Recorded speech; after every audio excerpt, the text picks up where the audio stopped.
Peace and welcome to the culture here on the Black Star Network. I'm your host, Barris Muhammad. Thank you so much for tuning in and wanting to be a part of the conversation. First and foremost, folks, let's talk about the poison of white supremacy. Another mass shooting has happened in this country, and there have already been over 200 mass shootings so far this year. We'll give you the latest around that shooting down in Texas. We'll talk a little bit about that. Also, let's talk about the latest with the California Reparations Task Force, how they met over the weekend in Oakland, and it seems to be moving along, folks. We'll have the discussion about that. Also, we're going to be checking in with our very own Dr. Bridget, MD, for this week's Reclaim Your Wellness segment, and so much more. So stay with us. There's a whole lot happening on today's edition of The Culture right here on the Black Star Network. Let's go.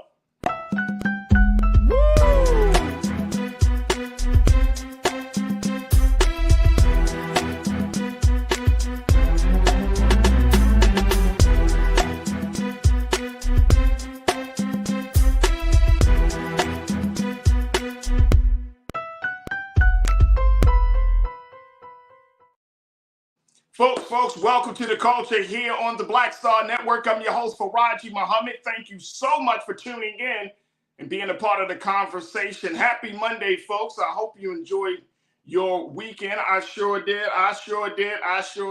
So big shout out to everybody that just offered a little bit of little well wishes for me on the birthday. I truly appreciate your crew. Thank you. And I'm looking forward to the new chapter. So there it is right there. Folks, we got a lot to talk about. First and foremost, let's talk about the situation that has happened over the weekend in Texas, talking about that tragedy, another mass shooting.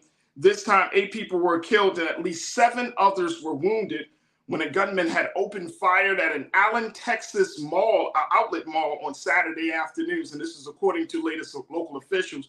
Take a look at this here, folks.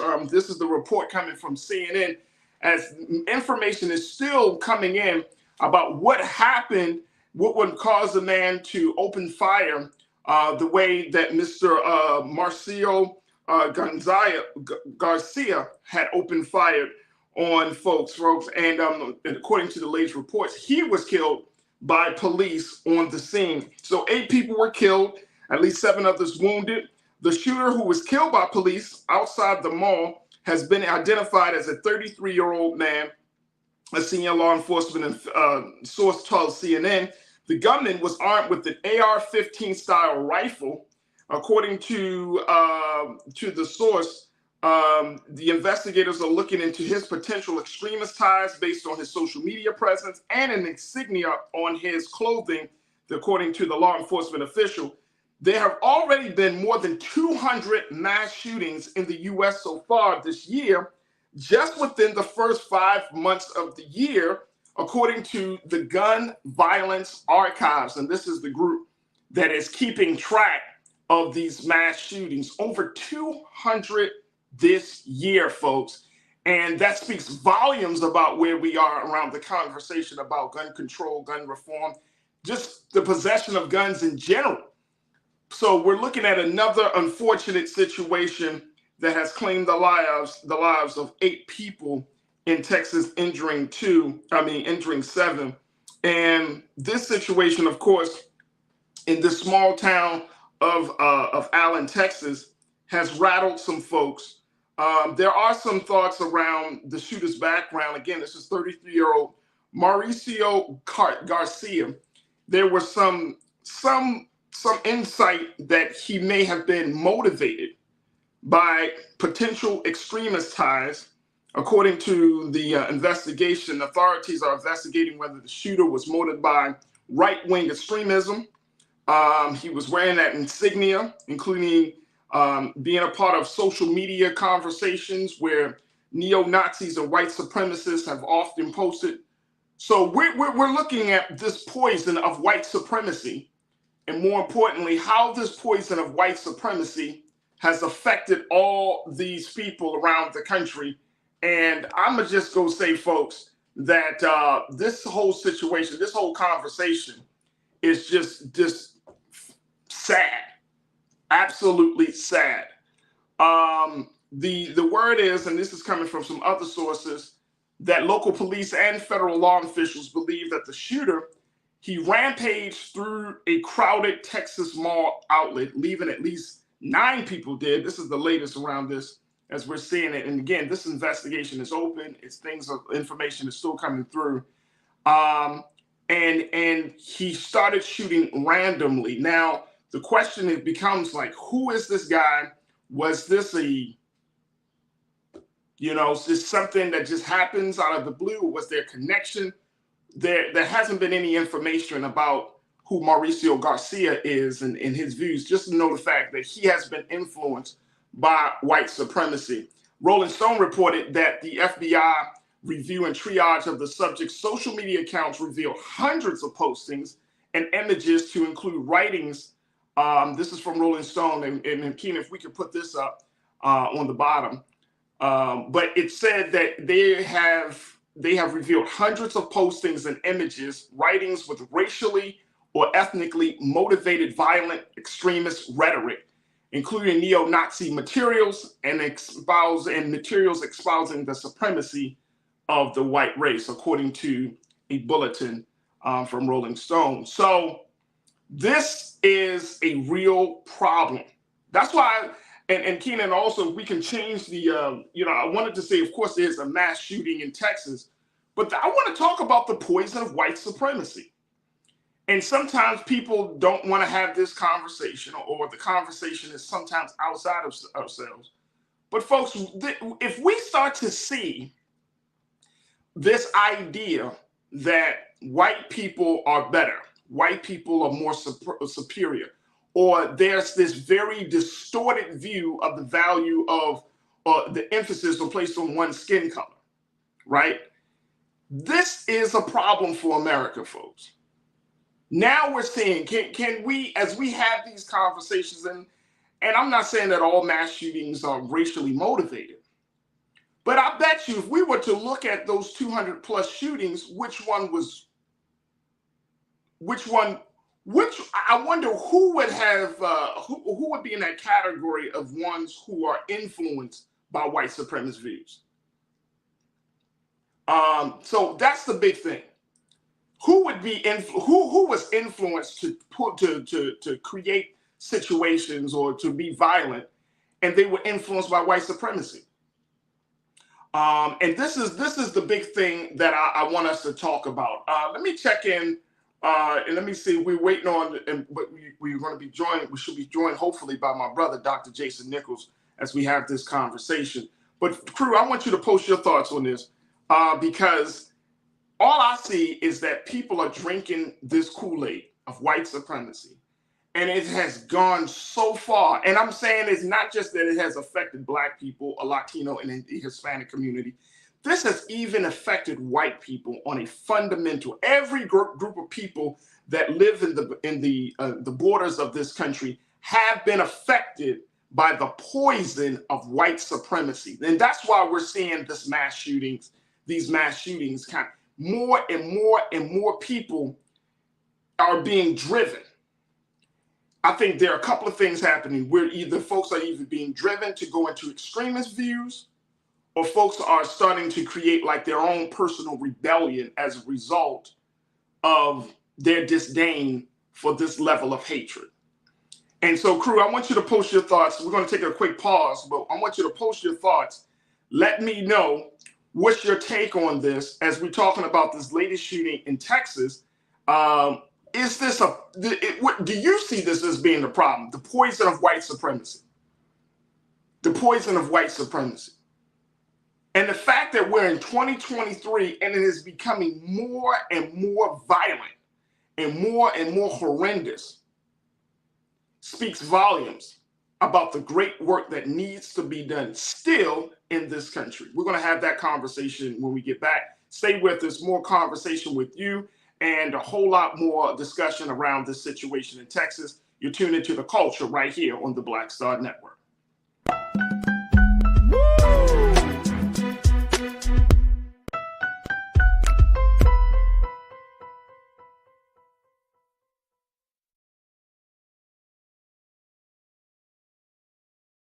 hatred on the streets. A horrific scene, a white nationalist rally that descended into deadly violence. White people are losing their damn minds. As an angry pro-Trump mob storms the U.S. Capitol, We're about to see the rise of what I call white minority resistance. We have seen white folks in this country who simply cannot tolerate black folks voting. I think what we're seeing is the inevitable result of violent denial. This is part of American history. Every time that people of color have made progress, whether real or symbolic, there has been what Carol Anderson at Emory University calls white rage as a backlash. This is the rise of the Proud Boys and the Boogaloo Boys. America, there's going to be more of this. Here's all the Proud Boys, guys. This country is getting increasingly racist in its behaviors and its attitudes because of the fear of white people. The fear that they're taking our jobs, they're taking our resources, they're taking our women. This is white fear.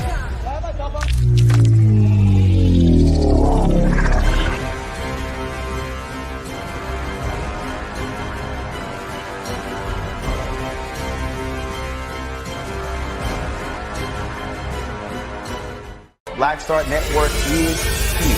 Oh, no punch! I'm real revolutionary right now. Thank you for being the voice of Black America. All momentum we have now, we have to keep this going. The video looks phenomenal. See, there's a difference between Black Star Network and black-owned media and something like CNN. You can't be black-owned media and be scared. It's time to be smart. Bring your eyeballs home. You dig?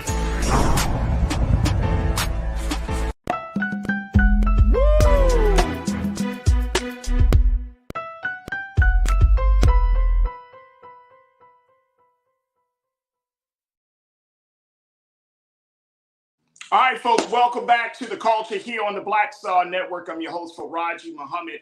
We've been having a conversation around white supremacy, the poison of white supremacy, as we're looking at this latest mass shooting in Texas over the weekend, where a 33-year-old had rushed into an outlet mall in Allen, Texas, killing 9 people and injuring many more.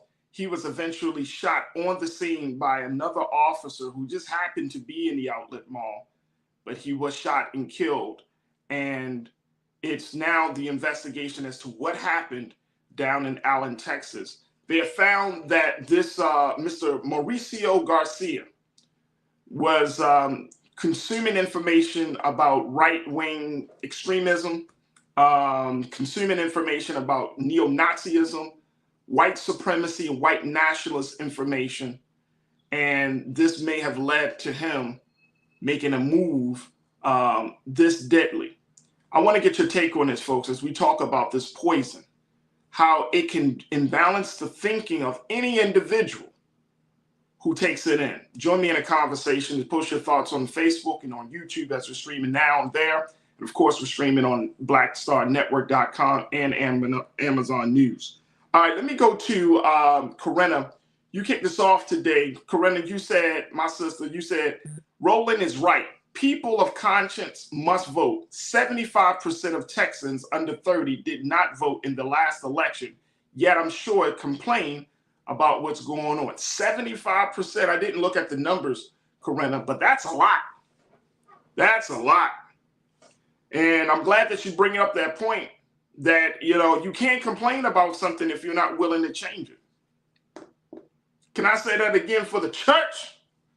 You can't complain about something unless you're willing to change, unless you're willing to do something different than we have been doing because of whatever the case may be. We got to do something different in this country and do something different with this conversation. It can't just be gun control, gun reform, mental health, hate act, you know, some type of violence, hatred and violence. It can't just be these normal things.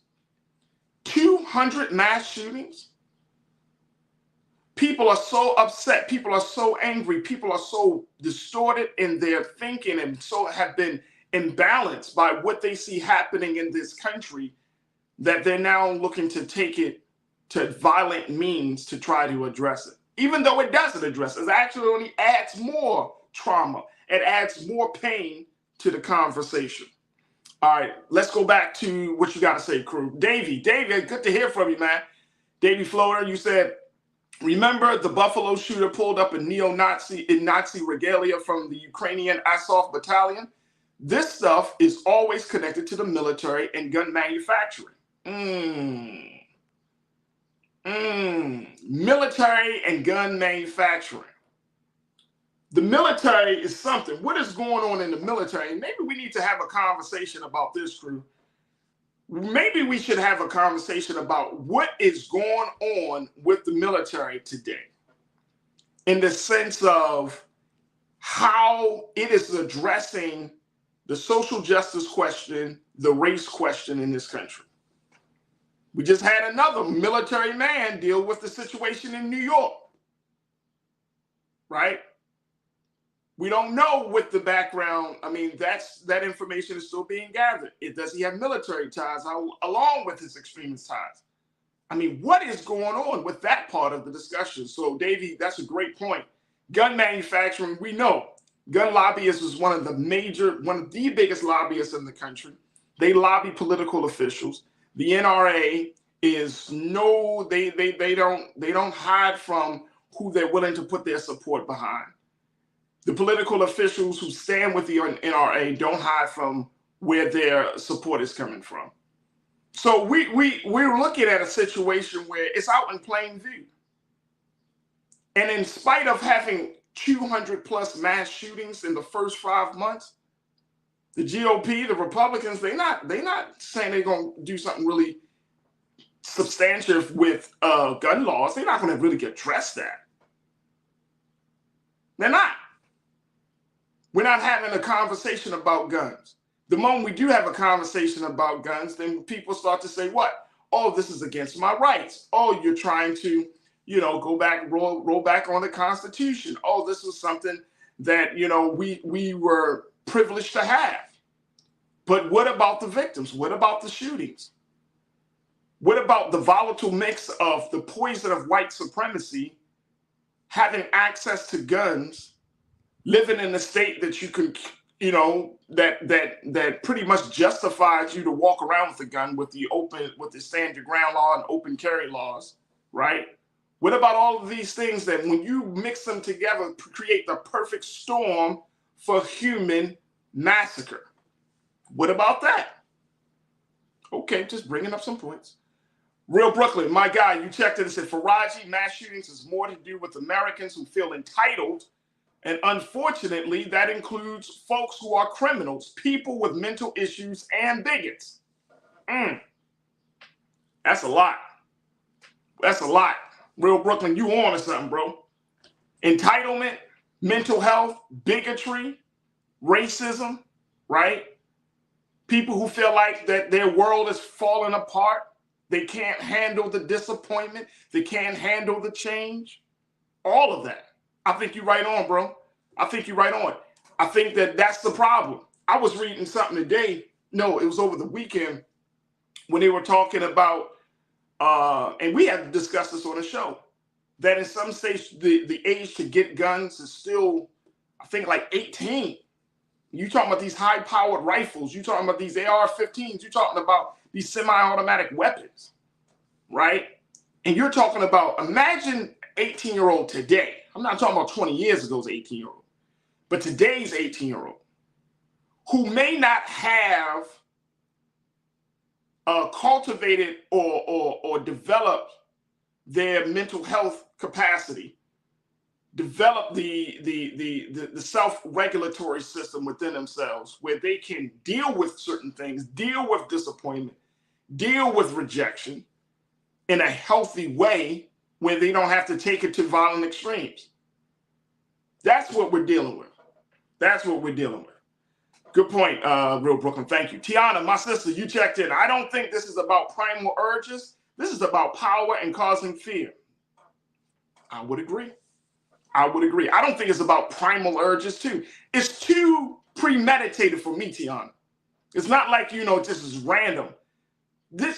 And see, the thing about this poison of white supremacy is that once you start to feed on it just long enough, it becomes so ingrained into your thinking that you lose a sense of yourself, right? You don't have control of yourself. You're seeing yourself from a colored lens. You're seeing the world from through a different lens. And it changes you. It changes you really bad. It changes you a lot. So I think that, to your point, that is absolutely true.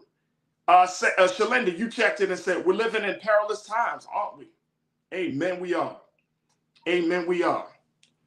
And we're getting to that point. And all of these things and with these conversations, which is why we wanted to bring these conversations to your attention, folks. All of these conversations is about making sure that you understand, connect the dots. If you're talking about consuming media that is of a certain ilk, if you're talking about being with yourself in terms of loneliness, if you're talking about America's intimacy problems, we don't really connect with people. Like, what are you doing? What is happening in this country? Are we creating a formula where, as much as we're talking about we're one America or we're citizens or we're neighbors, that we really have created our own demise in the sense of becoming individualized? Capitalism will individualize people. You might say, oh, no, I'm serious. Where people have become not the end, but the means to the end, with the end being more money, or the end being a position, a status, a title, whereas the end should be people, right? That's what, as for any government, for any countries to say that this is a country of progress, this is a country of that's thriving, that's flourishing, then the people should be the one put up on the totem pole. The people, the quality of the citizens should be the one that should be praised, not its technology, not its industries, right? Not its science, but show me the people. If the people are of a certain thinking, then the country you can't say that the country is moving forward. If the people think on a low level, if the women don't think high of themselves, if the men don't think high of themselves, then how can we say that this is the best country in the world, or this is a country that is thriving, or this is a country that is outpacing the rest of the world, when the citizens are broken? The industries may be strong, the technology may be innovative and advanced, but the people that are using the technology, the people who make up the industry, broken. All right, folks, we got to take another quick pause. When we come forward, I want us to keep this in mind as we have our next conversation, which is about reparations. I'm going to share with you the latest developments of that here in the state of California and so much more. Stay with me. It's The Culture here on the Black Star Network.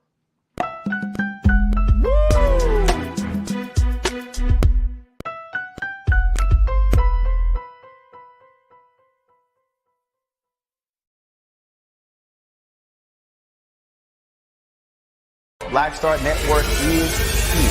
Oh, no punch! I'm real revolutionary right now. Thank you for being the voice of Black America. All momentum we have now, we have to keep this going. The video looks phenomenal. See, this difference between Black Star Network and black-owned media and something like CNN. You can't be black-owned media and be scared. It's time to be smart. Bring your eyeballs home. You dig?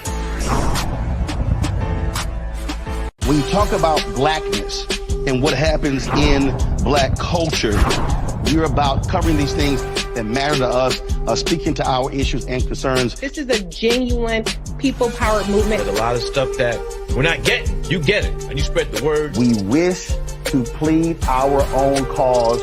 Too long have others spoken for us. We cannot tell our own story if we can't pay for it. This is about covering us. Invest in black-owned media. Your dollars matter. We don't have to keep asking them to cover our stuff. So please support us in what we do, folks. We want to hit 2,000 people, $50 this month, raise $100,000. We're behind 100,000, so we want to hit that. Y'all money makes this possible.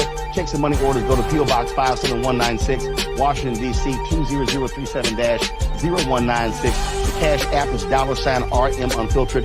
PayPal is R Martin Unfiltered. Venmo is RM Unfiltered. Zelle is Roland@RolandSMartin.com.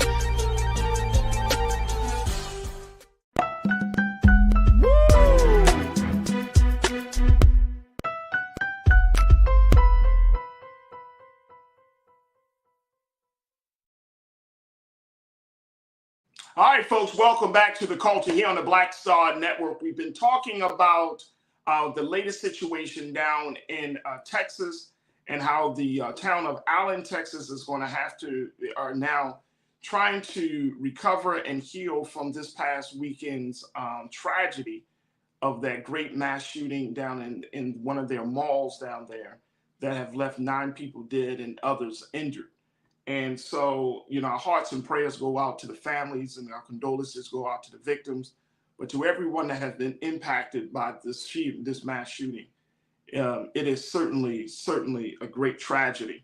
But we will certainly keep you posted on that. Now, I wanted to keep you posted about another story, which is what we have talked about a little bit last week, which is the latest around the California Reparations Task Force. Now, this task force, folks, has been working diligently over the past couple of years to try to move the conversation about reparation, either from a state level or from a federal level, into actually happening.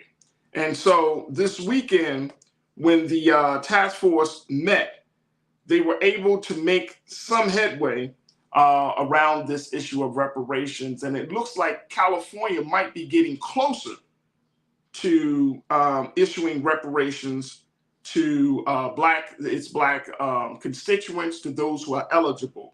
Now, this panel, they were created to consider talking about the California Reparations Task Force. Remember, this task force was created to vote, to try to see if this is even possible from a financial point of view, from a legislative point of view, social, economic point of view.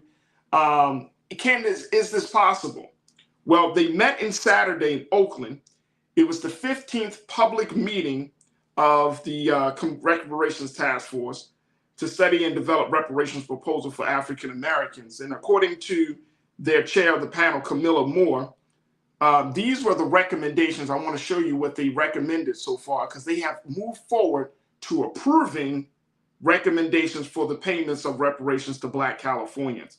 The recommendations will be presented at the task force next meeting before being presented to the legislature by the deadline of July 1.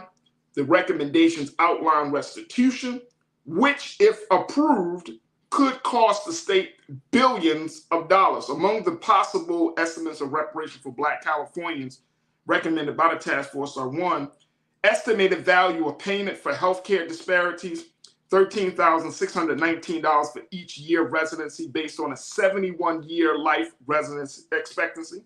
Estimated payment for housing discrimination, you're talking about $148,000 or $3,366 for each year between 1933 and 1977 spent as a resident of the state.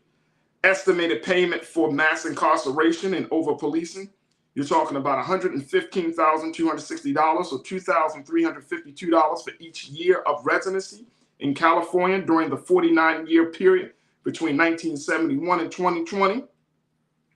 So you're talking a lot of money, because remember, we talked about this, folks, that this whole situation could look to cost the state about $1.2 million per Black citizen that are eligible for reparations.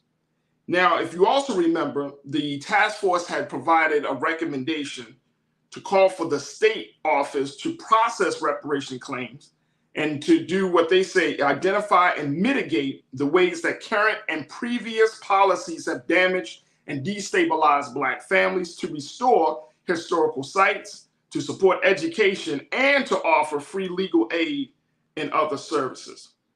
The other recommendation that the task force is looking to have is that includes updating language in the state's constitution, removing racial bias and discriminatory practices and standardized testing, compensating people deprived of profits for their work, investing in and creating free healthcare programs, and apologizing for acts of political disenfranchisement. Wow. Wow. All right, crew, talk to me here. I want to get your take on this. And the word is, it's not clear whether the California state legislature will put all or some of the recommendations into place. But California's Black population is more than 2.5 million. Not a lot of people in one of the largest states in the country. 2.5 million Black people are in the state of California, according to the U.S. Census Bureau. All right, let me hear what you got to take on it. What's your take on this? As we're talking about the reparations movement in California. All right, Janelle, you checked in and said the sooner the masses realize that, quote, we the people was never meant to include the majority of us, the sooner we can get about the business of making this nation a better place for the 99%. Right. That's true. That's true. That is true. We do have to come to that, Janelle. I agree with you. I feel like that is probably one of the unspoken parts of the conversation, which is, let's just first recognize when it says in the founding documents, we the people, it did not include Black people. It did not include Latinos. It did not include Asian Americans. It did not include marginalized communities. We the people. It didn't include the LGBTQ community. It didn't include all of these groups that are on the outskirts, that have been on the fringes of social justice. It didn't include that. So if we can acknowledge, like, look, we need to have a conversation about reparations because we were not included. You can't say Black folks were included in that phrase, right, Janelle, of we the people, yet it also states in the Constitution we're 3/5 of a human being. So that already goes to show you that that's not included, that we're not a part of that. You can't just be like, no, it does mean that. No, it doesn't. Because the Constitution has also said that we aren't human. We aren't fully human. So we can't say that we're a person and then the next document says we're not a person. So no, it does not include us. But we got folks in this country who are in a place that they don't think about that. It's not important.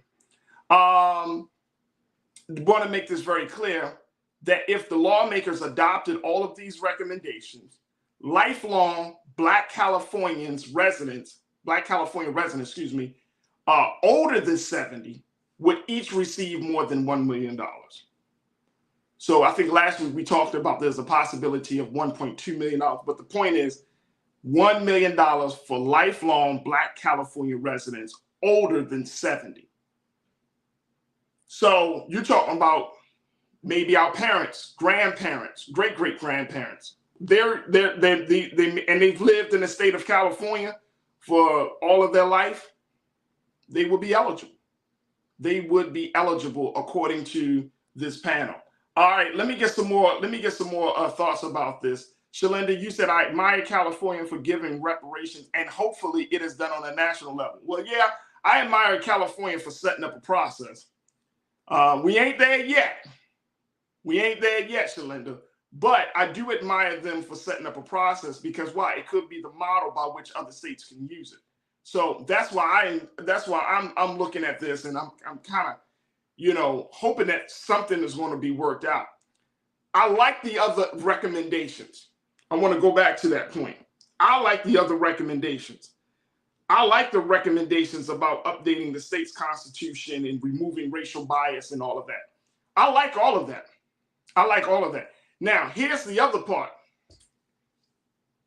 And my sister Karen, I think you will understand this. You are a native of California. Karen Connor, you checked in and said liberty and justice for all meant all white people, right? We know that. But I think that if we need to, especially for the state of California, land is a premium. Land is a premium. I didn't see anything, and we can look through the documents again, but putting a recommendation about land ownership somewhere, because land is a premium in California. There's just so many people, especially in some of these cities from Los Angeles all the way up to the Bay Area. I mean, just so many people, and land is important. A group of people would be considered more independent with land ownership. So that 40 acres and a mule, I'm for that, folks. I'm for that. All right, look, I got to take a quick pause. When we come forward, we'll have more conversation. I want to get more thoughts from you folks about this whole idea of reparations, the latest round for the California Reparations Committee, and what do you see happening? What do you see happening? A lot of these decisions, these recommendations will be going up to the California State Legislature in the summer. So this might be happening very, very soon. There's a very real possibility that this could happen. How do you feel about that? All right, folks, stay with us. The conversation continues right here on The Culture on the Black Star Network.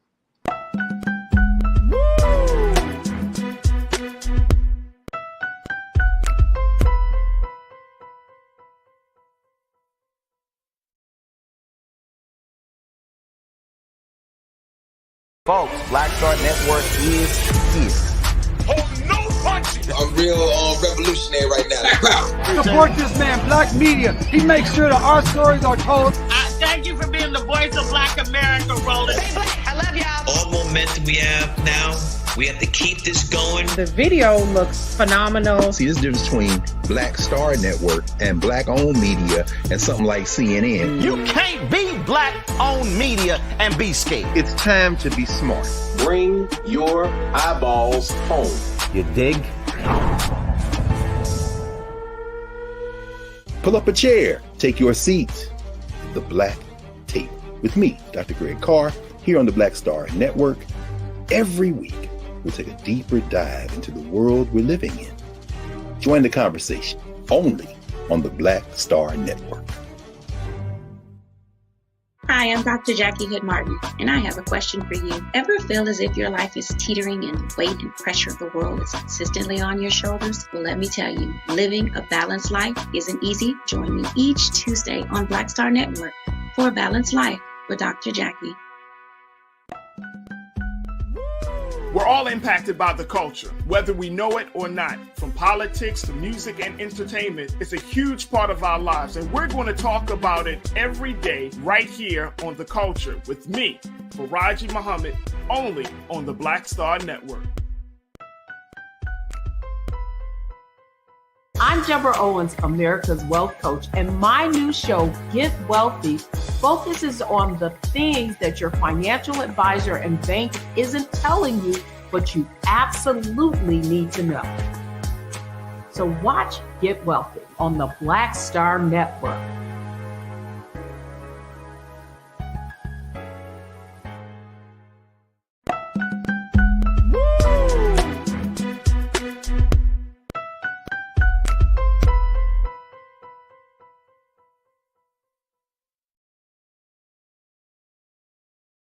All right, folks, welcome back to the show.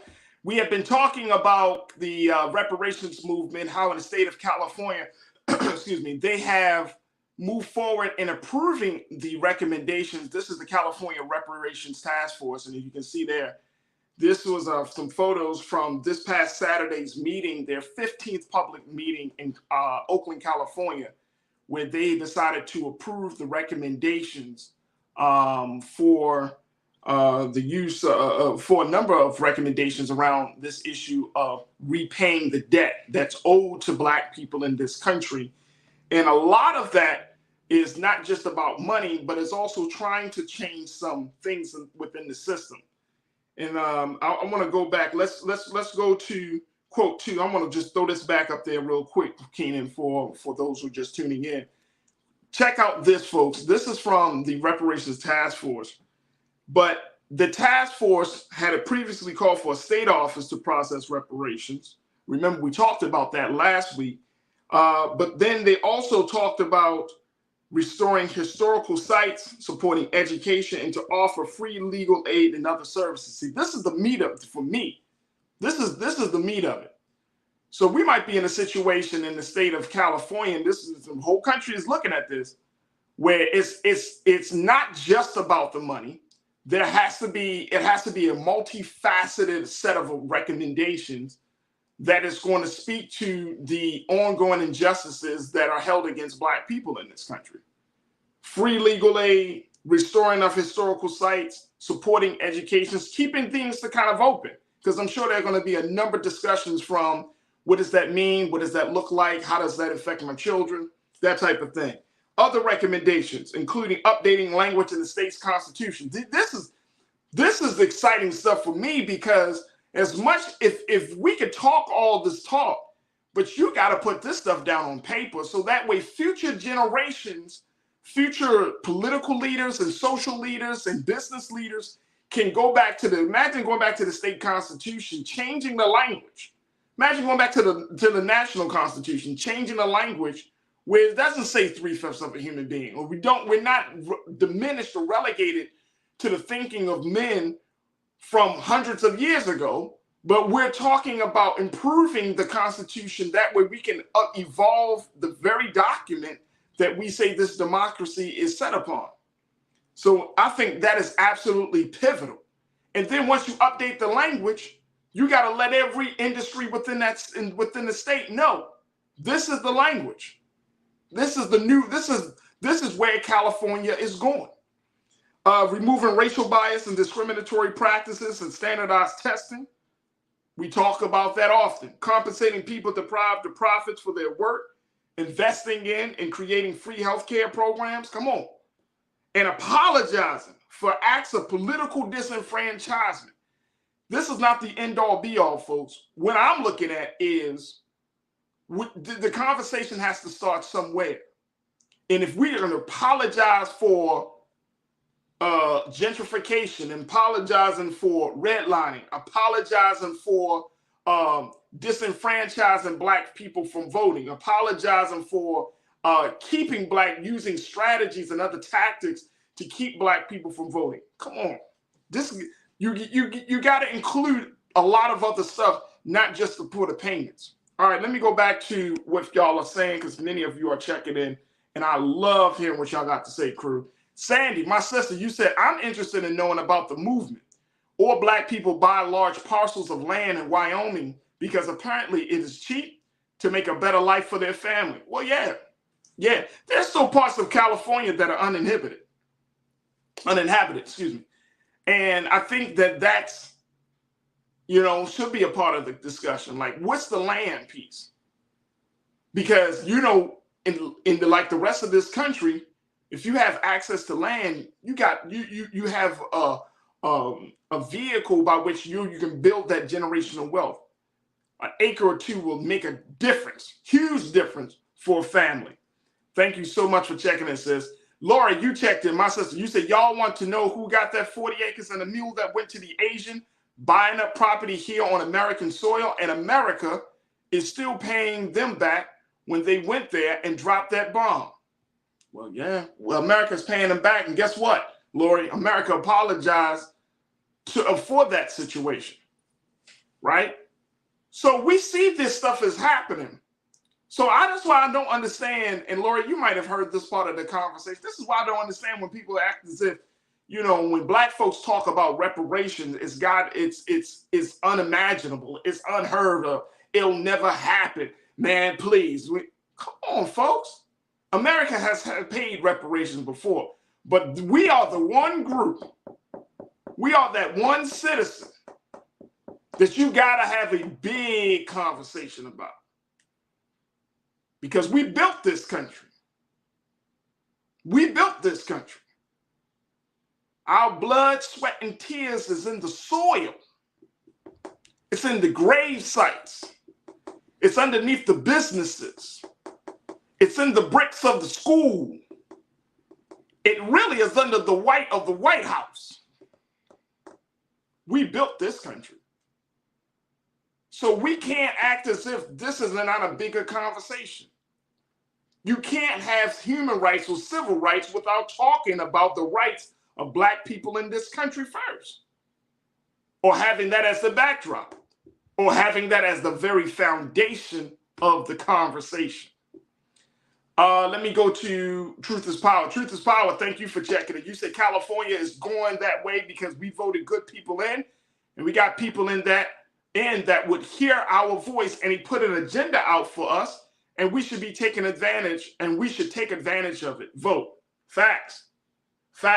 I agree. I agree with you, bro. You got people in, why not? Why not?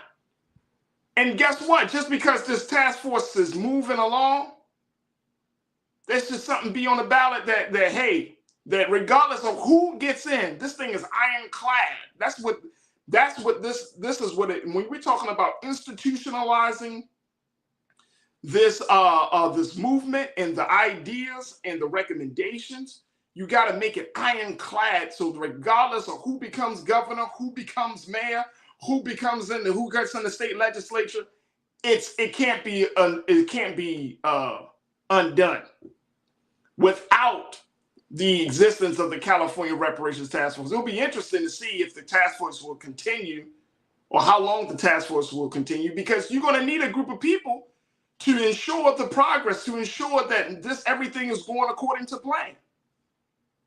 You know what I'm saying? Generally, task forces are coming together to kind of get things started, and then they're disbanded.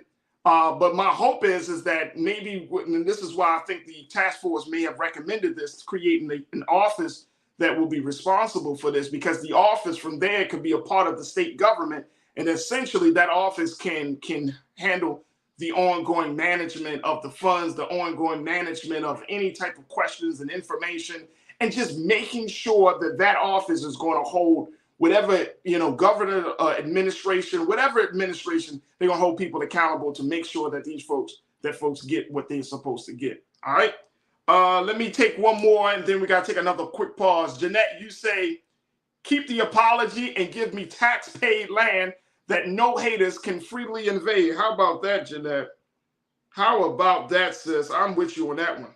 Keep the apology. Well, you know what? I do want the apology. I'm not, look, Jeanette. I'm one of them people, I understand the energy. I understand the spirit, because I'm of the same energy. But there is something about when there's a public apology to a people. It's like bringing closure. You know what I'm saying? It's like hearing somebody who has done something to violate you or your family member, and you seeing them in court, and you hear the sentencing, and you know what I mean? It's like it has to bring some level of closure, because America never apologized in public. And imagine if the president, if the governor, if some high-ranking official says, we apologize to Black America, or we apologize to Black California for what the transatlantic slave trade has done to you. Now, I know some of you say, well, I will accept the apology, I won't accept the apology, but it has to be made public. It got to be made public. So I agree. We want the apology, and I want the land too. And I want all of these other recommendations. I hope that the state legislature really understands this. Now, here's the thing very quickly, and then we got to end out and take another quick pause. They're planning to do one more meeting before they start putting together all of these recommendations. The next meeting, I'm just looking here, is going to be held on June 29th in Sacramento. So that's going to be the next meeting for the California Reparations Task Force. They will discuss final changes before presenting its proposals to the legislature. So if you're in Sacramento, Sacktown, if you're up in that area, and you had an opportunity to go to the Reparations Task Force meeting, go to the meeting. Get involved, hear what is being said, share your ideas, discuss with people, network, build. But that's going to be the last meeting for this Reparations Task Force before they go to the state legislature and put up these proposals and these ideas on how Black people can be repaired. Even if it's just a little money here, a little change of legislation there, a little change of policy there, it's how do we start repairing and healing those who have been damaged by slavery. All right, folks, we got to take another quick pause. When we come forward, let's talk to our sister, Dr. Bridget, MD, as we get this week's Reclaim Your Wellness. Stay with us. A whole lot coming at you in the next hour of The Culture right here on the Black Star Network.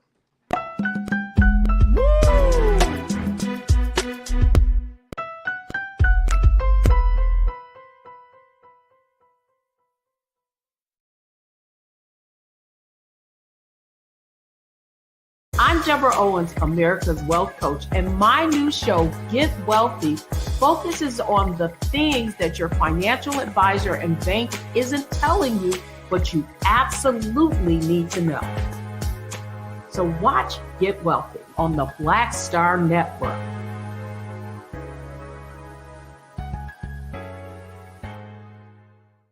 Black Star Network is here.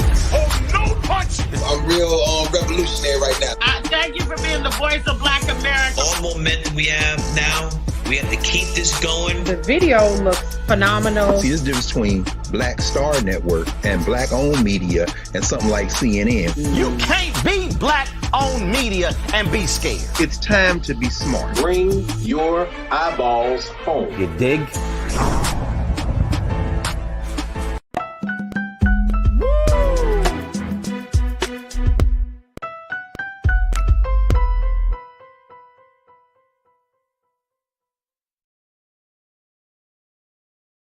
All right, folks, welcome back to the show. Welcome to the culture here on the Black Star Network. Welcome to our second hour. If you just missed the first hour, make sure y'all check it out and check out all the content as we talked about the latest in that shooting, that mass shooting in Texas, and we gave you the latest with the reparations task force here in California. Make sure you do your due diligence and join us in the conversation. Check it out, share it with your friends and family, and let them know the culture is on. All right, folks, it is Monday. And it's time to check in with our sister, Dr. Bridget Cole-Williams, for this week's Reclaim Your Wellness segment. Take a look.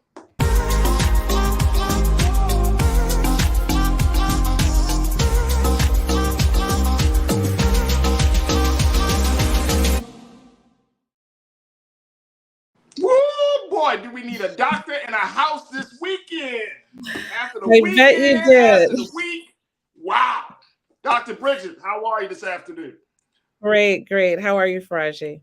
I am all good. Always a pleasure to talk to you, to connect with you. I know you got some big conversations and things that we need to keep in mind. So what have you been seeing? What's happening in the medical world, Doc?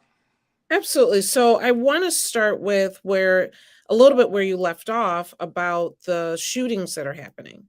Yeah. And we talked about this maybe a couple weeks ago about children and how they're dealing with whether it's school shootings. We talked about the young man that, rang the doorbell and how are children responding to this?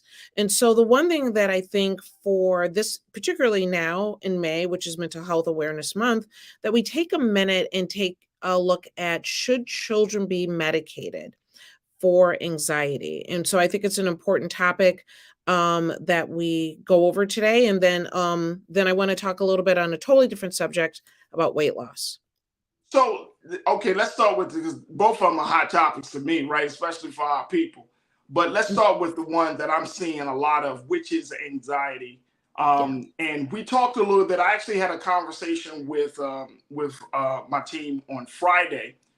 We had one of our culture crew members, Corinna, and another brother, D'Angelo Jelks, who wrote a book about how to deal with suicide prevention and anxiety, some anxiety.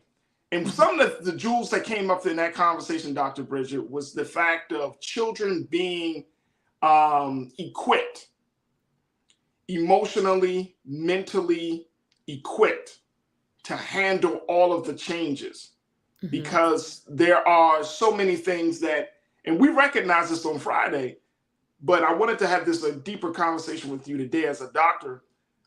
We recognize that children are actually going through more than what we experienced maybe 25, 30, 40 years ago, right? Absolutely. Like, we're seeing something very, very different that is happening to this generation. But yet the crazy part is, as much as we can say, oh yeah, children might be under more stress, they might be experiencing more anxiety, they might be, experiencing some more depression, there's still this expectation that they should be thriving, because I thrived. But this was a whole different, growing up in the 80s or the 90s, that's one thing. But growing up in 2010s and 2020, that's a whole different thing. Absolutely. So things have, like you said, things have changed dramatically. And not only are we expecting our children to be equipped to manage the political unrest, the racial unrest, the issues with the shootings and just leaving your door and what might happen and the instability of our society, we're also expecting the parents to be equipped to deal with this. And I don't think there's enough conversation around what resources do we have to help our children. So that alone, I think, is important because the children cannot be equipped unless the parent is equipped. So Right? are you finding that in your practice and in your talking to your patients, do you find that parents are equipped? Do they have the resources? Not necessarily. I think that we're kind of used to parents and dealing with the everyday struggles that they're already dealing with raising their children.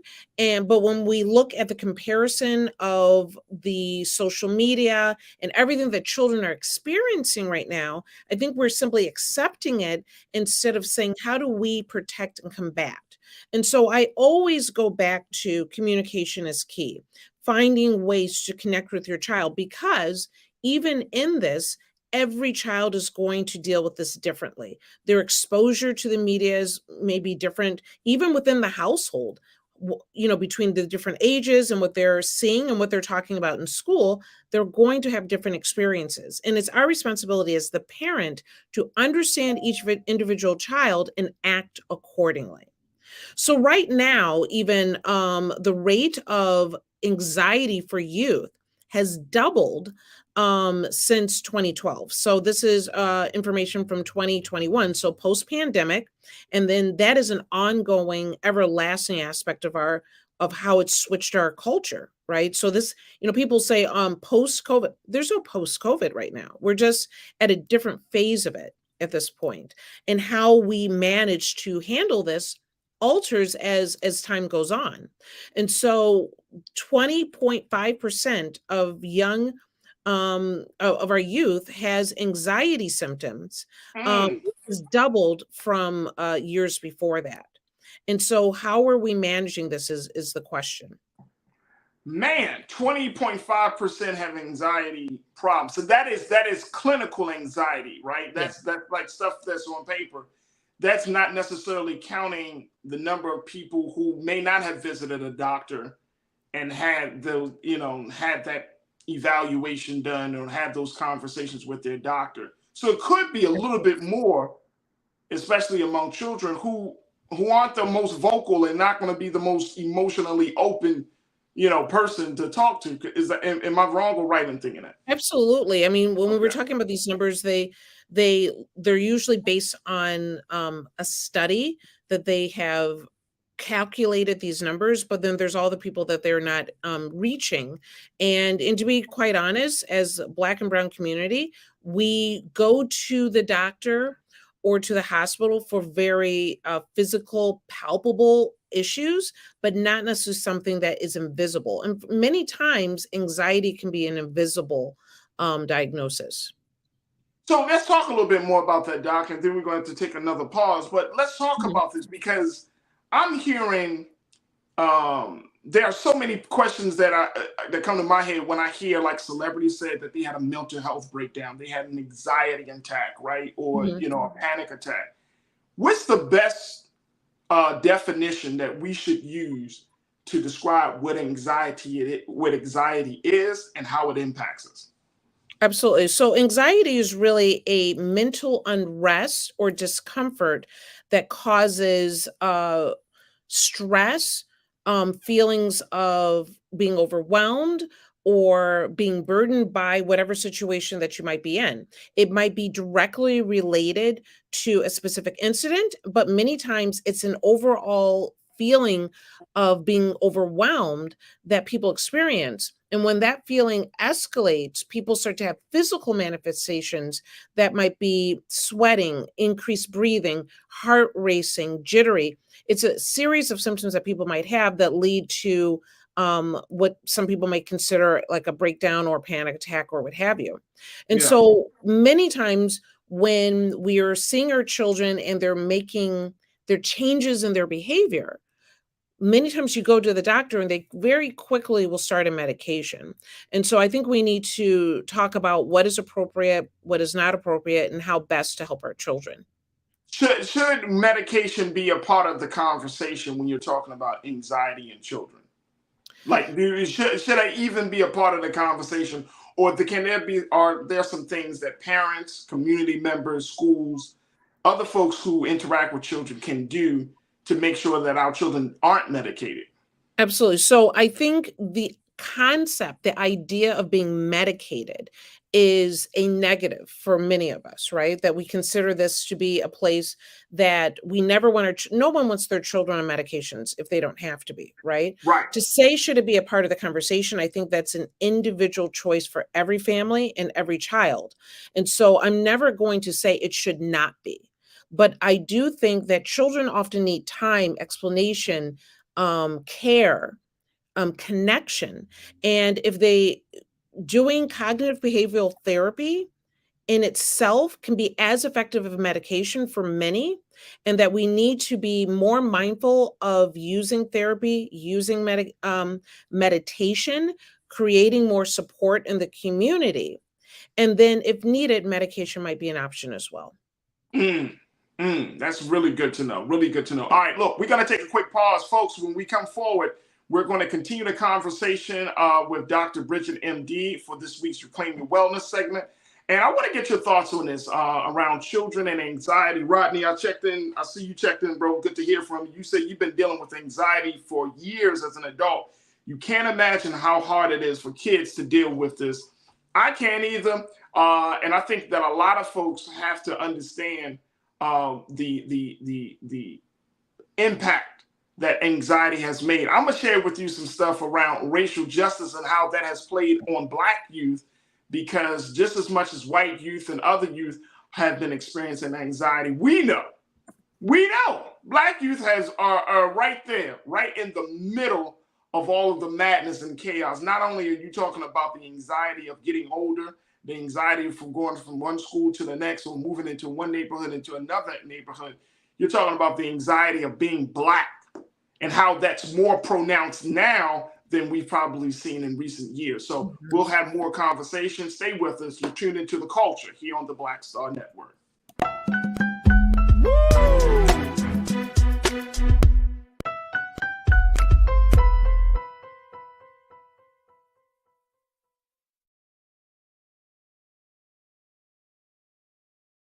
Hi, I'm Dr. Jackie Hood Martin, and I have a question for you. Ever feel as if your life is teetering and the weight and pressure of the world is consistently on your shoulders? Well, let me tell you, living a balanced life isn't easy. Join me each Tuesday on Black Star Network for A Balanced Life with Dr. Jackie. We'll laugh together, cry together, pull ourselves together, and cheer each other on. So join me for new shows each Tuesday on Black Star Network, A Balanced Life with Dr. Jackie.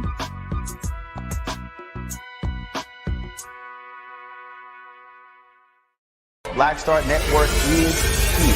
Oh, no punch! I'm real revolutionary right now. Thank you for being the voice of Black America. All momentum we have now, we have to keep this going. The video looks phenomenal. See, there's a difference between Black Star Network and Black-owned media and something like CNN. You can't be Black-owned media and be scared. It's time to be smart. Bring your eyeballs home. You dig?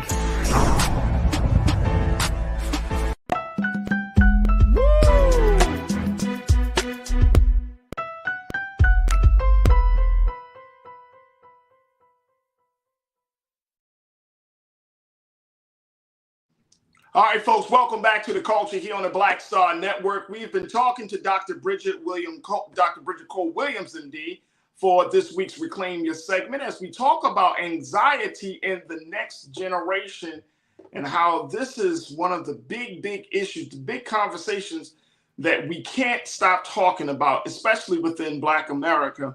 And I'm so happy that Dr. Bridget is bringing this into our minds and helping us to understand some of the complexities around this. Doc, again, thank you so much. As always, I think you're providing some really good insight into this as we're asking the question, should children with anxiety be medicated? Now, you're saying, I asked the question, should be completely not a part of the conversation. You said, well, we can't totally eliminate it. That Absolutely. sometimes it may be necessary. And I know that, you know, and you're a Black woman, you're a mother, along with being a healthcare professional. But you also know that the relationship that Black folks have with the medical industry is a dysfunctional relationship. Absolutely. Right? Mm-hmm. So we become the numbers for being over medicated. We become the numbers for, and I've seen some of these reports about just in terms of prenatal care and some other medical issues. Like, we are overdiagnosed. I remember reading a report just last week, where an article, it was saying, making a point that when Black folks go into the doctor's office, and it's automatically, and this has been based on a history, we automatically have been deemed schizophrenic, mm-hmm. or suffering from bipolar disorder. Right. And boom, it becomes like this, you know, it's written, and there's nothing that can change that. And now you have to carry the stigma of those diagnoses, right? Right. Mm-hmm. Right. And so the same thing I feel like with anxiety, especially with Black youth, right? That Black youth already get it painted with this broad brush. You come into the doctor's office and boom, you got anxiety. You need medication. Mm-hmm. And people are pushing back on that, because how do we trust that is going to be the right diagnosis? How do we trust that the medications that we are receiving will actually be effective? I mean, there are a lot of questions around it. Absolutely. So I think, you know, and we've talked about this before, that when we go to the doctor and we see a doctor that emulates us in some way, that looks like us, that is from our neighborhoods, that is a part of who we are, we trust the system a little bit more, right? So we, first of all, have to have more clinicians that we relate to so that we can trust what we're experiencing, number one. Number two, we have to have some knowledge of how this visit should go. Because if it's a quick visit with a quick prescription being written, something has gone wrong. There should most likely be lab work involved. There should be some suggestion of therapy. There should be a much more involved conversation than it looks like you have anxiety and let's give you medication, because sometimes this might be a thyroid disorder, right? Sometimes this can be anemia. That might, you know, young girls with heavy periods might have anemia and might look like anxiety. So we need to say, what is the differential diagnosis before you quickly assume that it is anxiety? But to be honest, in this day and age, there is a lot of reasons why young people might have anxiety, and that we need to act accordingly so that they have a better experience. So not only is it about, do they have this diagnosis? How do we treat? What type of therapy should they get? Medication, or whether it's cognitive behavioral therapy, and finding therapists that look like us as well. And I think 2 weeks ago in my Instagram, I listed different resources of finding therapists that look like you, right? But we also need to be even more cognizant of, what does a child look like when they do have good mental health, when they are well adjusted? Because I think sometimes we look at the teenage phases and the difficulties that they might be going through, and children go in and out of different behaviors. And sometimes we are not always sure, how well is our child adjusting to life, and when is it actually becoming a problem? And so when we look at a child, let's say the youngest ages of like 3 to 5 years old, we're looking for a child that tends to be affectionate, okay? Tends to be resilient, has a lot of positivity and curiosity. That is a healthy 3 to 5 year old. And so as much as we talk about what it looks like to have mental health issues, I think we need to even work harder to see, what does a healthy child look like? Because sometimes I think when you're busy and you're a parent and you're moving, sometimes we don't know what healthy behavior looks like. And I can see age groups and what behaviors are a well-adjusted child. And I can list those on the Instagram later today as well.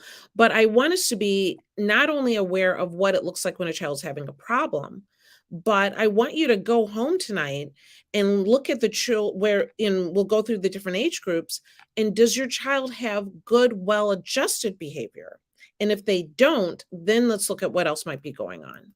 I love that, Doc. I love that, and that is so real that when we look at children, especially from you said it's from starting at the age of 3, right? That is so real because when I look at my daughter and I'm like, man, she is everything. Then I got to keep reminding myself, like, bro, she is 3. Right. I've been caught saying, why don't you just grow? Oh shoot, you're only 4 years old. Because you're rushed and you're anxious yourself and you're stressed yourself. And sometimes we need to look at our children's behavior and say, this is what a healthy child looks like. And if you're not seeing that behavior, then let's start talking that when we talk about Mental Health Awareness Month, it's not just the downfall of negative experiences and diagnoses of mental health problems, but Mental Health Awareness Month should also be being aware of what good mental health looks like. And not only should we be cognizant of that for our children, but we need to talk about that for ourselves. What does good mental health look like? Because we could pass on, and I think I've read this somewhere that, we could pass on some level of anxiety to our children by how we're handling them, right? 100%. It's like, you want to say it again? 100%. It's nature versus nurture, right? Is their anxiety coming from within, or did I teach my child to behave in an anxious manner? Ooh.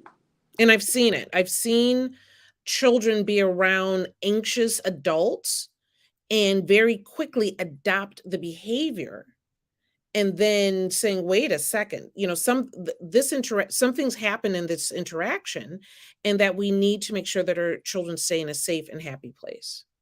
Man, that's a hell of a thing when you pass on anxiety to your children. Oh, yeah, absolutely. Because because here's why I'm thinking that, Doc, and then we're gonna get some comments from the crew. The reason I think about it is that I think about it like the same way we do fear. Like a parent's fear can become a child's fear, right? 100%. You know what I mean? And I think about that, like my daughter loves jumping off of high places. My fear is like, what? What are you doing? And she's like, nothing, Dad. You know what I'm saying?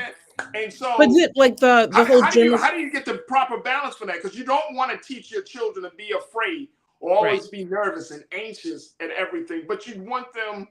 So you're trying to get them a proper balance. How do you establish that? So I think you have to look closely at your own behavior and realize when you might be acting out of stress and anxiety versus what is actually logical and in place. We want our children to be smart. We don't want them to be fearful, right? And so I've seen quite often when children are around like highly germophobic adults, and then they're afraid to touch this, they're not doing anything abnormal, right? But if you teach your child fear of everything around them, keep in mind, and going back to, the show earlier, racism is taught fear. And so we can teach fear, and nothing is more provocative and lasts longer in a person when we're trying to convince them of something than fear tactics, right? And we see that throughout history. When you teach fear, it is hard to undo. So we want to be careful that our issues do not become our children's issues. When you teach fear, it's hard to undo. Yeah. I want to know, you're taking me to church today. You're taking me to the church. When you teach fear, fear is hard to undo. Yeah. Damn. And that's across the board. Fear Generationally, you teach fear and it continues and it continues. So we want to be, the best thing you can do for your children is be healthy yourself. The best thing that you can do for your children is to be able to identify your own issues and be able to communicate them, because it doesn't mean your issues are going to go away just because you're a parent. But if you're able to communicate, hey, I have a problem with this, but that doesn't have to be your problem, then the child's able to recognize the difference. And it's okay if people have problems. We work through them. That's part of the human condition. Right. But it is very important that we don't pass along our own fear issues. Many times we have children where, we want them to be successful, but the fear of going out into the world, many times we end up holding our children back. Many first-time college students, many times first time in their family, end up going home because family pulls them back out of fear of what they're experiencing, what's going to happen, are they going to leave all of their own issues and then that child just comes back home. So we can't let our issues be our children's issues. That's heavy. That is heavy, Doc. First, we got to take a quick pause. When we come forward, let's talk more about this anxiety, children, fear, passing these things on. Also, let's talk about weight loss, how there is one pill that's out there trying to get people to lose their weight, and it may not be doing that. Go figure. Go figure. Folks, we'll continue the conversation about your health, your wellness with this week's Reclaim Your Wellness with Dr. Bridget when we come forward. Stay with us. It's The Culture here on the Black Star Network.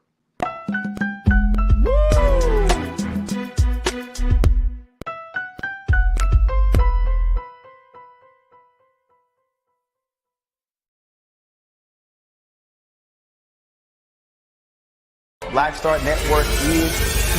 Oh, no punch! I'm real revolutionary right now. Thank you for being the voice of Black America. All momentum we have now, we have to keep this going. The video looks phenomenal. See, this difference between Black Star Network and black-owned media and something like CNN. You can't be black-owned media and be scared. It's time to be smart. Bring your eyeballs home. You dig? When you talk about blackness and what happens in black culture, we're about covering these things that matter to us, speaking to our issues and concerns. This is a genuine people-powered movement. There's a lot of stuff that we're not getting. You get it, and you spread the word. We wish to plead our own cause. Too long have others spoken for us. We cannot tell our own story if we can't pay for it. This is about covering us. Invest in black-owned media. Your dollars matter. We don't have to keep asking them to cover our stuff. So please support us in what we do, folks. We want to hit 2,000 people, $50 this month, raise $100,000. We're behind 100,000, so we want to hit that. Y'all money makes this possible.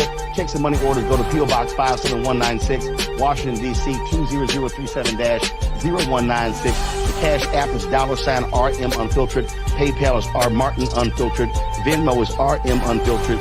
Zelle is Roland at RolandSMartin.com.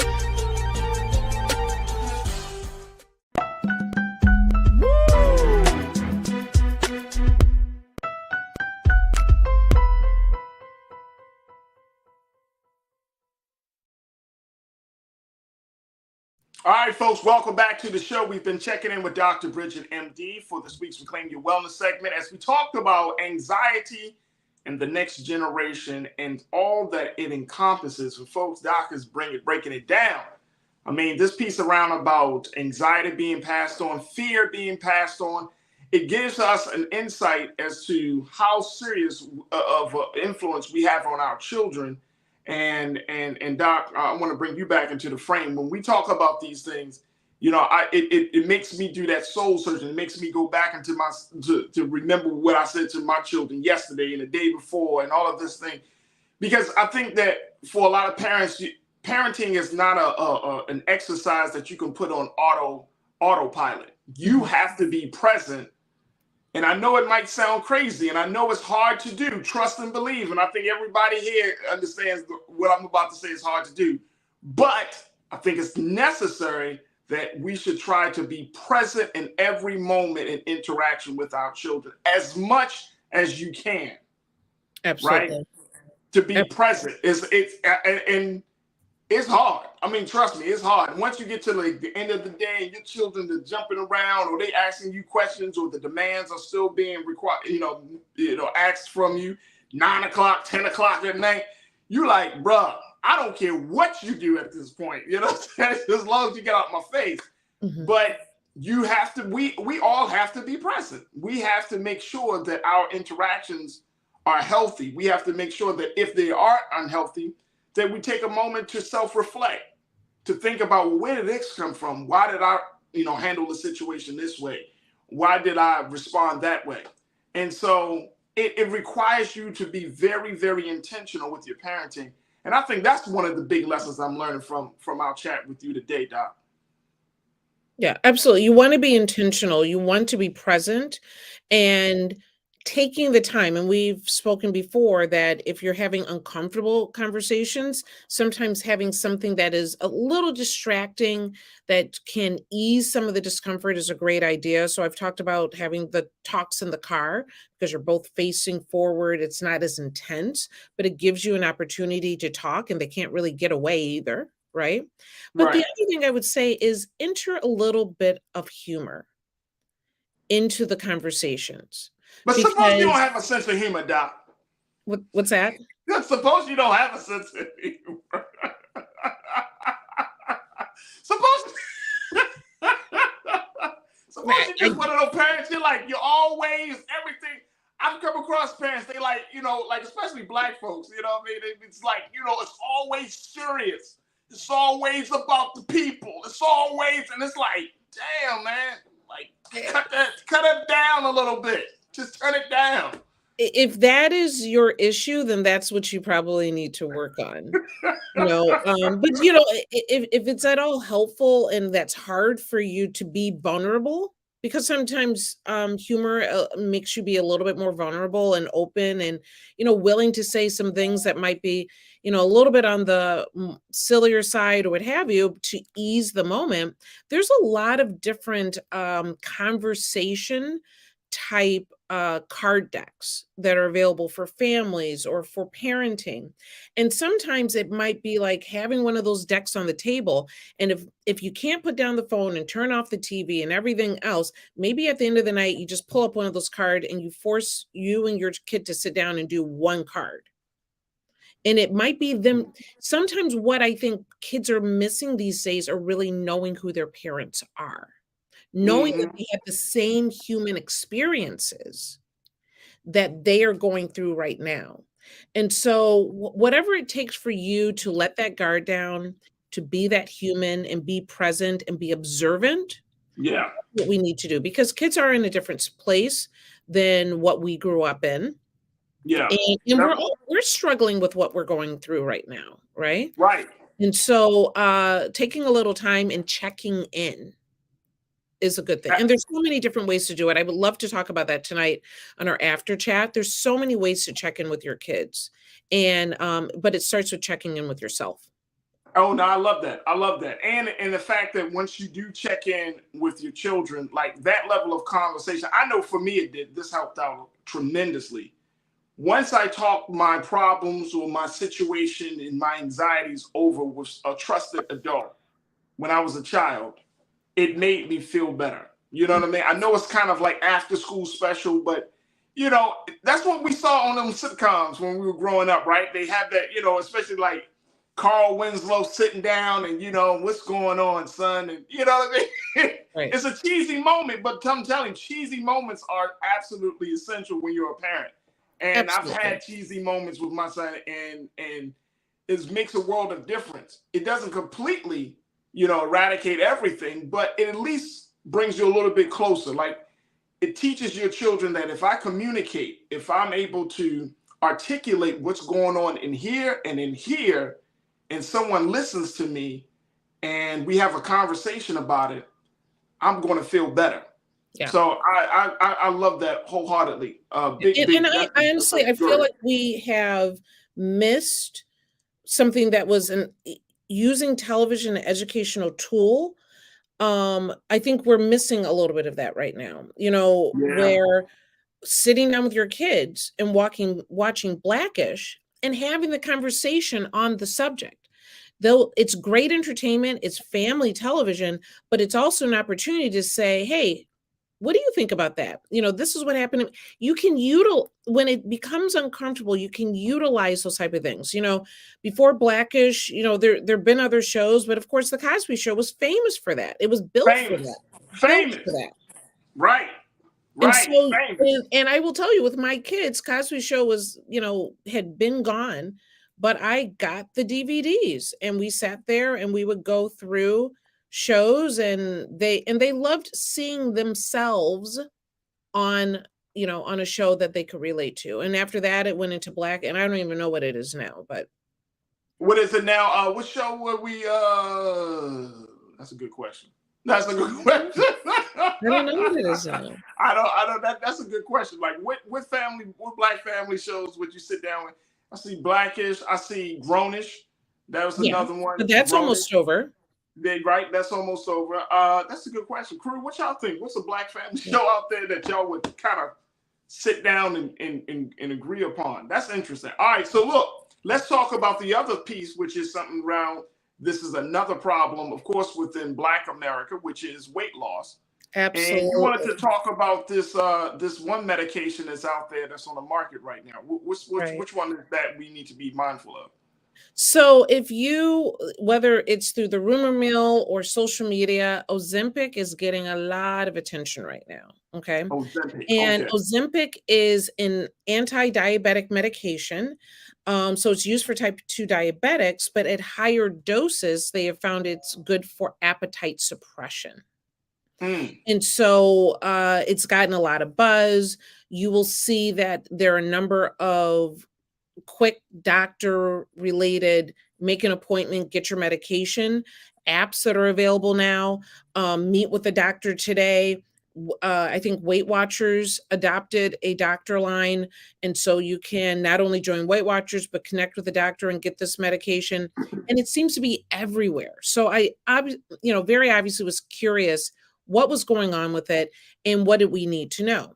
So keep in mind, from a 2022 State of Obesity report, Black adults have the highest rate of obesity in the U.S. at 49.9%. Now, I have some thoughts about that as far as how those numbers come together, but I do think that there's an issue when we're talking about not just obesity, but the results of obesity, which is hypertension, cardiovascular disease, diabetes, and high cholesterol. So we need to be mindful of how we're treating our bodies and making sure that we're taking good care of them.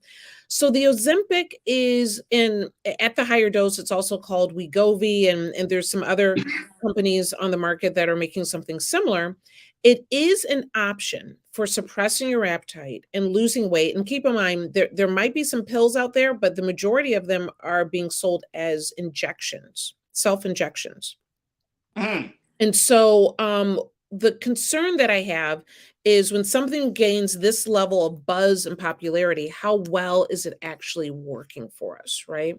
So some of the things that I want people to be aware of is that, yes, it can bring about weight loss, but it's maybe, and this is still significant. So at the half dose of 0.5 milligrams, maybe average of 8 pounds.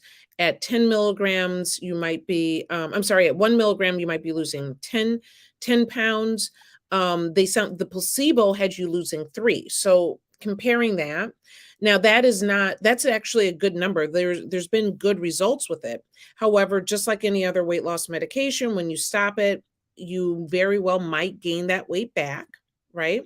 So you have to put into place the behaviors and lifestyle changes that will lead to long-term weight loss. But they also found that people are taking it who are losing weight rapidly might also be losing muscle mass. And so with that being the case, you have to be mindful of not just a high protein diet that you might be doing with this medication, but also doing resistant weight training. And I don't know if that information is getting out there. So this medication is has a lot of side effects, it sounds like. Actually, overall, it's actually pretty safe as far as side effects. If anything, if you're taking it and you're losing weight rapidly, or you decide, as we do, you're doing one thing. Once you say you can't have a lot of something, what do you want more than anything is, more sugar or whatever it may be, that you might have nausea or vomiting if you're having a high fat, high sugar diet with it. Right. So like I said, you want to have a high protein, probably on the lower carb side. The issues are not so much that there's so many side effects.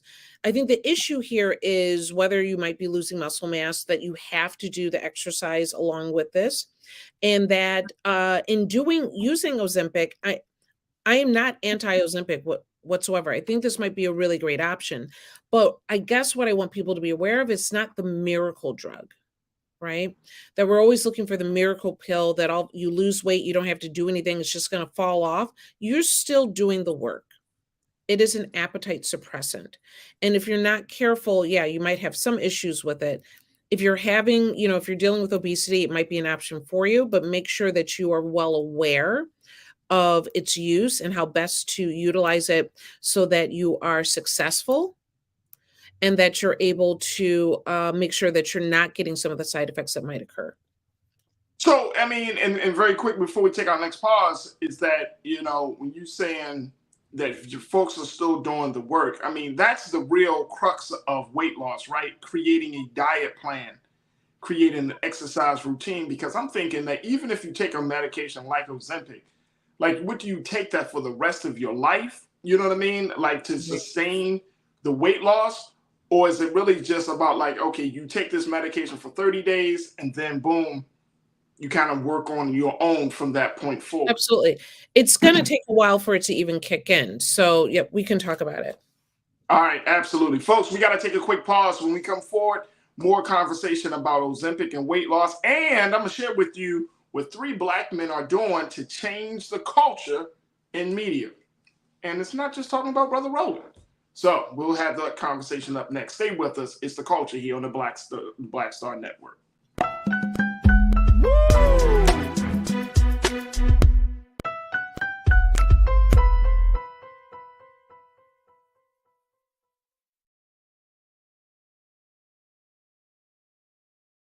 Black Star Network is here. Oh, no punch! I'm real revolutionary right now.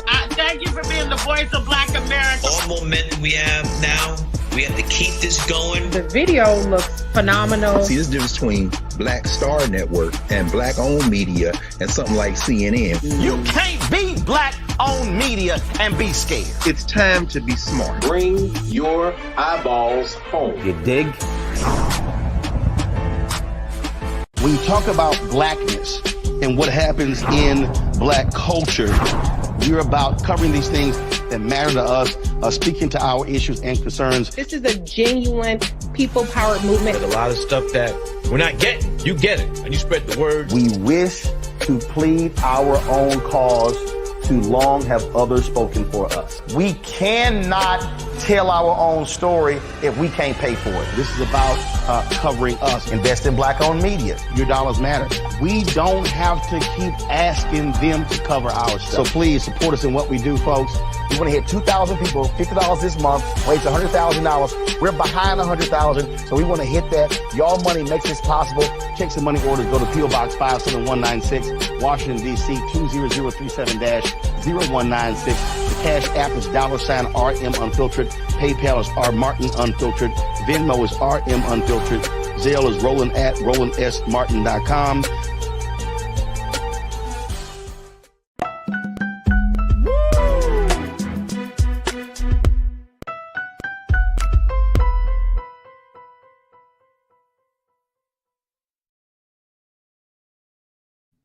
All right, folks, welcome back to the show. We've been checking in with Dr. Bridget, MD, for Reclaim Your Wellness this week. And Doc has been telling us about Ozempic, a weight loss medication that has some impact that will have some impact on our bodies. And Dr. Bridget, I want to, just be clear that as much as there are weight loss medications that's out there and that's on the shelf, that it still comes down to the person making some changes. They still got to put in, as you say, put in that work, right? Whether it's exercising.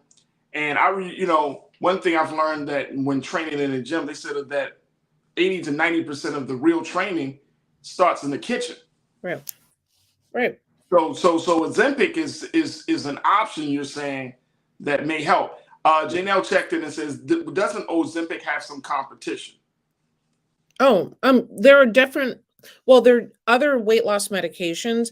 Ozempic is interesting to me because, to be honest, despite what we shared, it has less side effects than a lot of medications and less dangerous. It can actually be cardiovascular protective, and because it's a diabetic medication as well. So it can lower your risk of heart attack and stroke in people that have type 2 diabetes. So there's a great option here.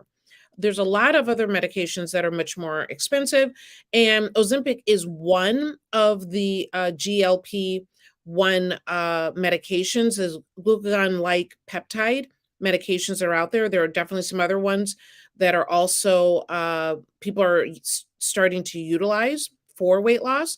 I just want people to realize in using this, and I do believe that a jump start in weight loss can be incredibly motivating, but you're saying that a great deal of weight loss is in the kitchen, a great deal of weight loss is in your mind, right? Because if you don't change the way you think, behave, look at your body, look at food, look at activity, then weight loss is simply fleeting, and the weight will always come back. Right. Right. So I think this is an interesting option for people. You're seeing it more and more. So I think it's worthy of a conversation. Yeah. But be mindful that, and you don't have to be a diabetic to get the medication. But you do want to, and it can be incredibly expensive as well. So it's something to look at. It's something that's being offered pretty much in so many different weight loss areas. If you're having issues with weight, it might be something for you to consider. But you do want to be mindful and also realize that nothing is a miracle pill. Absolutely. Absolutely not. Doc, we got a few moments left, and I want to give you an opportunity to talk about the after chat for this evening, to take the conversation even further, the conversation around adult mental health in children. Yes. And some of the other things that you want to discuss. Just put it out there, Doc. Absolutely. So we can continue our conversation about weight loss and all the different aspects, which I think, for years I did a lot of weight loss medicine. So I'm happy to always have that conversation. But I think not only talking about children and anxiety, but I really want to dig even further into what good mental health looks like in children, and the different age groups and what to look for. So we'll do that at 5:30 this evening, Eastern Standard Time, on Instagram Live on Dr. Bridget MD. There it is right there, Dr. Bridget MD. Folks, y'all can check her out every Monday here on The Culture for the Reclaim Your Wellness segment. And of course, make sure y'all tune into her after chats, where you don't know what might be said or who might jump on. But guess what? Doc gonna keep it on track and keep the conversation real. Dr. Bridget, thank you so much for the great work you're doing. And of course, thank you for being so good for the culture. Absolutely. Thank you, Faraji. You're welcome. All right, folks, we got to take another quick pause. When we come back, I'm going to share with you what 3 Black men are doing to change the media game. Stay with us.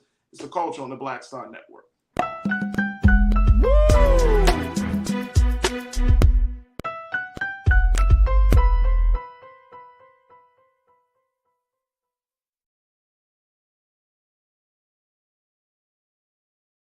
Pull up a chair, take your seat. The Black Tape with me, Dr. Greg Carr, here on the Black Star Network. Every week, we'll take a deeper dive into the world we're living in. Join the conversation only on the Black Star Network. Black Star Network is here. Oh, no punch! I'm real revolutionary right now. Thank you for being the voice of Black America. All momentum we have now, we have to keep this going. The video looks phenomenal. See, there's a difference between Black Star Network and Black-owned media and something like CNN. You can't be Black-owned media and be scared. It's time to be smart. Bring your eyeballs home. You dig?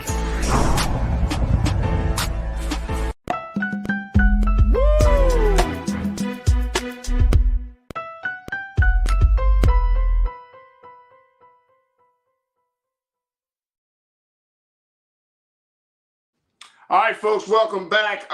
Just wanted to bring you up to speed because there seems to be this growing trend, folks, of Black folks getting involved in media. Now, we have talked about how some, some of our millionaires and high profile individual celebrities and business people have come together to try to buy a sports team. Well, now it seems like the trend is now let's shift from sports to now let's shift to media outlets.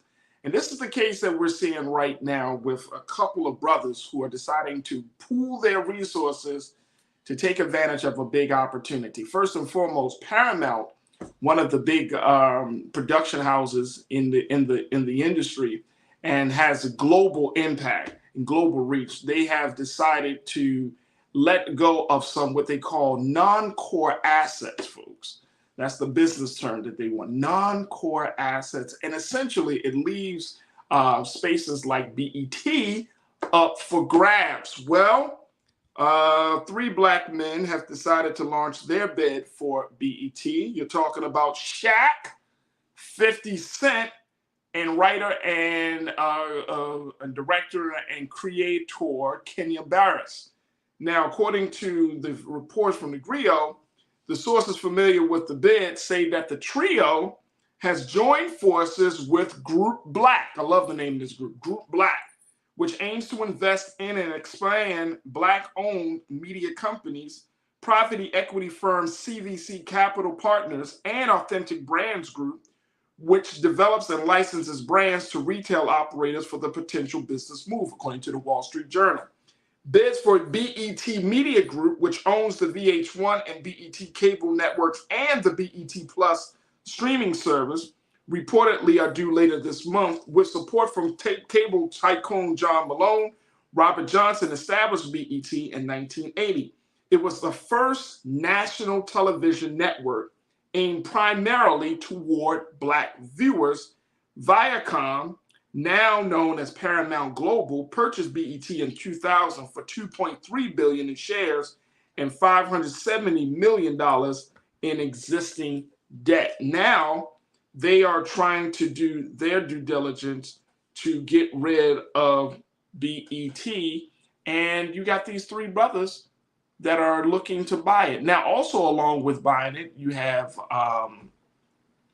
other black men who are planning to put a bid in. Byron Allen with his media company, and a couple of other folks are doing it on the other side as well. So this is interesting. Very, very interesting. Tiana, you checked in and said BET is a non-core asset. What the hell?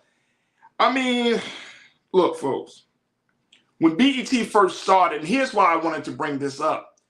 BET first started, it was revolutionary. Y'all remember the beginnings of BET under Bob Johnson, right? Revolutionary, Black programming, Black talk. That's where we got to hear Black news in a very, very authentic, in a very, very unfiltered way, right? There was Black news. I remember Ed Gordon and Jackie and many other voices that we probably haven't heard of. I think Tavis Smiley was on there. Everybody, I mean, just seems like BET was that space. But then BET did get bought by Viacom. BET became a different station. It became a different channel, a different network. The programming was still directed towards Black folks, but it became different. But it's interesting to see now that we are in this space where now, when we're talking about the culture or shifting the narrative, there's more interest in creating or buying or having control of media spaces. This is why Brother Roland continues to be an advocate of supporting Black media, right? Because this is the direction, this is the wave of the culture right now. If Black folks don't have media outlets to tell our story, to speak our truth, then guess what's going to happen, folks? It will be drowned in all of the other stuff. If we're not having conversations that are relevant to us, if we're not having discussions that are relevant to us, if we're not acknowledging when things affect us, then how can we truly say that we are, quote unquote, being healed, or we're becoming more independent, or essentially becoming more critical in our thinking, when we don't have a place, a space, a platform that's going to allow us to show our brilliance? And so, something that was on my heart as I was just thinking about my birthday this past weekend and all of that stuff. really supporting Black media. And I'm going to just say this as we close out. This is one of the most important institutions in our country, this space called Black Star Network. Because I don't know about you folks, but this is the absolute most perfect time for us to have our own space to talk about the issues that are most important to us, to come to a consensus about the direction that we want to go in this country. And I know we don't all believe the same way. Our experiences aren't the same. Our jobs certainly aren't the same. And even though we may be Black on the outside by skin color, it doesn't mean that we all think the same way. So I understand it. So that's why this is important.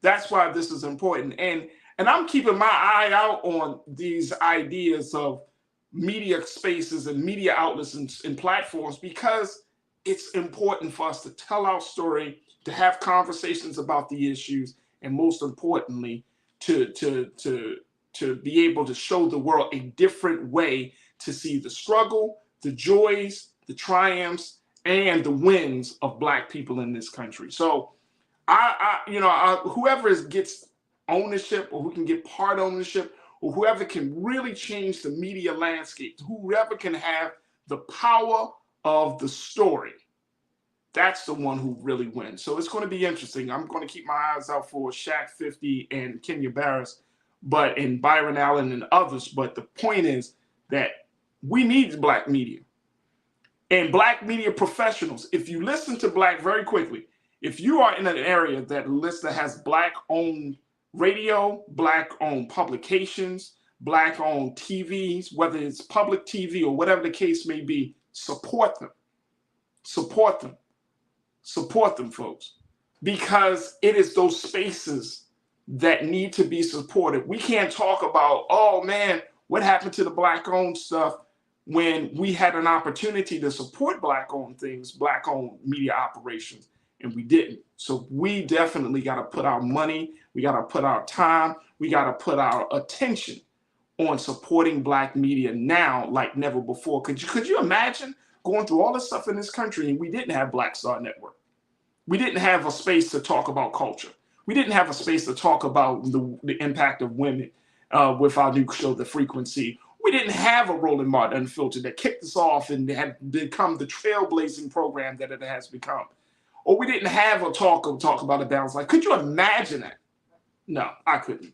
We need this more than ever before, folks. So again, big shout out to all the brothers and sisters who are trying to figure out the best ways to get our platforms into the hands of our people to tell our stories so we can have a different future.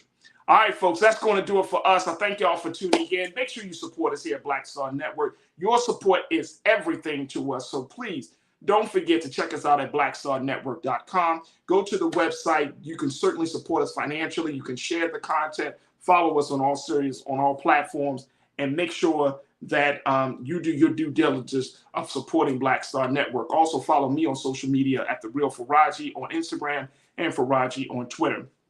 Thank you so much for tuning in. Thank Dr. Bridget for checking in, and I thank my team, and I certainly thank you, crew, for being a part of the conversation. Stay tuned. Up next is Roland Martin Unfiltered. As always, never be afraid to challenge what's wrong, stand for what's right while being yourself in the process, and God willing, we'll talk tomorrow for another exciting edition of The Culture right here on the Black Star Network. Peace.